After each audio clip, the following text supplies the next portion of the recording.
Halo semuanya, kembali lagi di Berapa. Pada kesempatan kali ini aku akan membahas tentang topik membanding-bandingkan. Pasti kita sebagai makhluk sosial hidup di lingkungan yang ada orang lain, bukan cuma diri kita aja.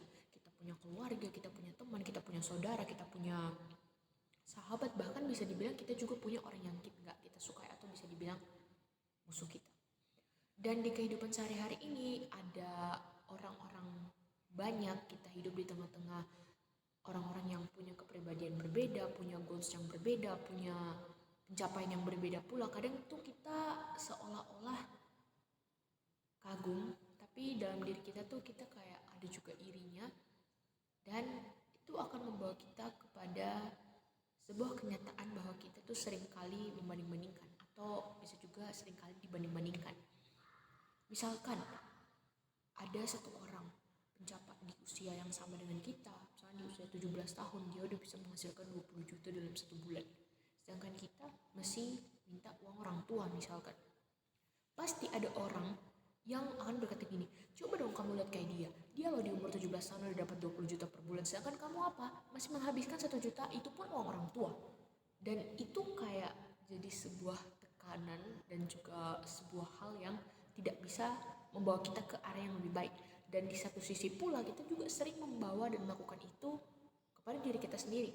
Kadang nih ya, ini dari pengalaman saya. Misalkan kadang saya melihat orang yang nilainya misalkan 90, sedangkan nilai saya itu misalkan 88. Nah nanti saya akan banding-bandingkan, coba waktu itu saya akan belajar lebih kuat, coba waktu itu saya belajar lebih kuat, pasti nilai saya lebih bagus. Coba aja waktu itu saya nggak pergi les, pasti nilai saya sekarang lebih bagus. Dan kita cenderung untuk membanding-bandingkan apa yang kita dapat dengan apa yang orang lain dapat. Padahal sebenarnya itu nggak akan mengubah apapun itu nggak akan berubah dengan hal itu. Dengan membanding-bandingkan belum tentu nilai kita bukan belum tentu, tapi nilai kita pastinya nggak akan berubah. Nggak bisa dong dengan kita membanding-bandingkan dari 88 tiba-tiba jadi 90. Dari yang habisin duit orang tua, tiba-tiba kita kalau membanding-bandingkan atau dibanding-bandingkan sama orang lain, tiba-tiba kita dapat uang 20 juta per bulan. Kan nggak mungkin. Semuanya akan berubah atau semuanya akan terjadi ketika ada usaha dari kita sendiri untuk melakukan sesuatu yang bisa mengubahnya. Maksudnya kayak gini, dengan kita melihat bahwa nilai orang tadi 90 dengan nilai kita 88, kita jadi punya usaha, oke. Kalau misalkan dia bisa, pasti aku bisa. Jadi itu kayak bisa meningkatkan dan sekaligus memberikan kita motivasi untuk berjuang lebih keras lagi. Tapi memang, ya namanya juga manusia ya, kayak suka nyari penyakit sendiri, ya nggak? Bener dong. Saya juga sering kok gitu, sering membanding-bandingkan diri saya dengan orang lain, dan itu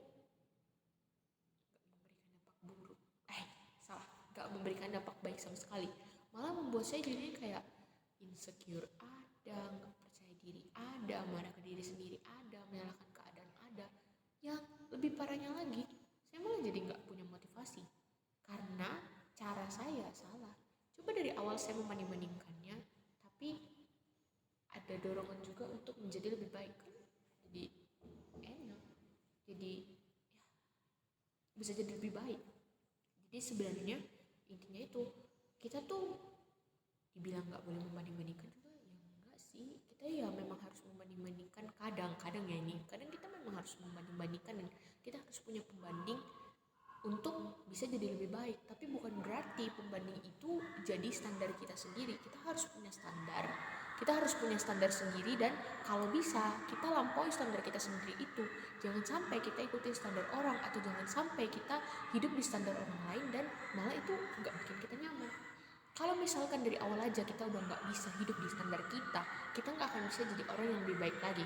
Dan kalaupun kamu misalkan mau membanding-bandingkan dirimu, coba bandingkan dirimu yang sekarang dengan dirimu yang dulu. Meskipun kamu ngerasa kalau hidupmu tuh kayak berat, atau mungkin hidupmu tuh kamu ngerasa gak ada perubahan yang signifikan dan berakhir dengan status yang baik, tapi seenggaknya kamu ada perubahan dari yang dulu ke yang sekarang. Dan kalau misalkan kamu menemukan itu sebagai suatu kekurangan, kamu menemukan dalam prosesmu itu ternyata banyak sekali kekurangan, ya udah nggak apa-apa. Tuh juga dengan kekurangan-kekurangan itu kamu bisa jadikan itu motivasi, tapi balik lagi motivasinya itu harus menuju ke arah yang lebih baik atau harus membawa kamu ke perubahan yang lebih baik lagi. Kalaupun orang-orang di sekitar kamu membanding-bandingkan kamu, ya kita nggak bisa dong, kita cuma punya dua tangan, nggak mungkin dong kita gunakan dua tangan kita untuk nutupin mulut orang-orang yang julid, atau mulut orang-orang yang bikin kita sakit hati, atau mulut orang-orang yang suka membanding-bandingkan kita. Nggak mungkin, nggak cukup. Kita cuma punya dua tangan yang dua tangan itu bisa kita gunakan untuk menutup kedua telinga kita dari kata-kata orang itu, atau bisa juga kita gunakan untuk melakukan usaha lain, atau bisa juga kita gunakan untuk melakukan hal-hal lain yang akan membawa kita ke perubahan yang positif. Jadi kalau sekarang kamu dibanding-bandingkan sama orang lain, atau kalau sekarang kamu masih membanding-bandingkan dirimu dengan orang lain, ya ini waktunya kamu untuk berubah. Di beberapa kali nih aku mau kalian semua, saya mau kalian semua, bukan cuma kalian, kita semua bisa lebih baik lagi, bisa menaikkan dan mengusahakan standar kita sendiri dan hidup di standar itu. Cuman kita yang tahu kita itu bagaimana, cuman kita yang tahu limitnya kita itu apa, cuman kita yang tahu pula usaha yang bisa kita lakukan itu apa, dan cuman kita pula yang bisa melakukan perubahan terhadap diri kita. Dengan membanding-bandingkan, gak ada yang berubah, dan dengan dibanding-bandingkan itu gak menaikkan ataupun tidak menurunkan status kamu. Kamu masih tetap sama, dan kalau kamu mau berubah atau kamu mau untuk berhenti dibanding-bandingkan, yang kamu lakukan hanyalah berusaha untuk jadi lebih baik, dan berusaha untuk melakukan sesuatu yang akan membuat kamu meraih diri kamu yang baru, yang berbeda dari diri kamu yang sebelumnya. Karena satu hal yang perlu kamu tahu, kamu hanya boleh membanding-bandingkan dirimu dengan dirimu di masa lalu, dirimu sekarang dibandingkan dirimu yang masa lalu. Semoga kamu mendapatkan pesannya. Sampai jumpa. Terima kasih sudah menonton.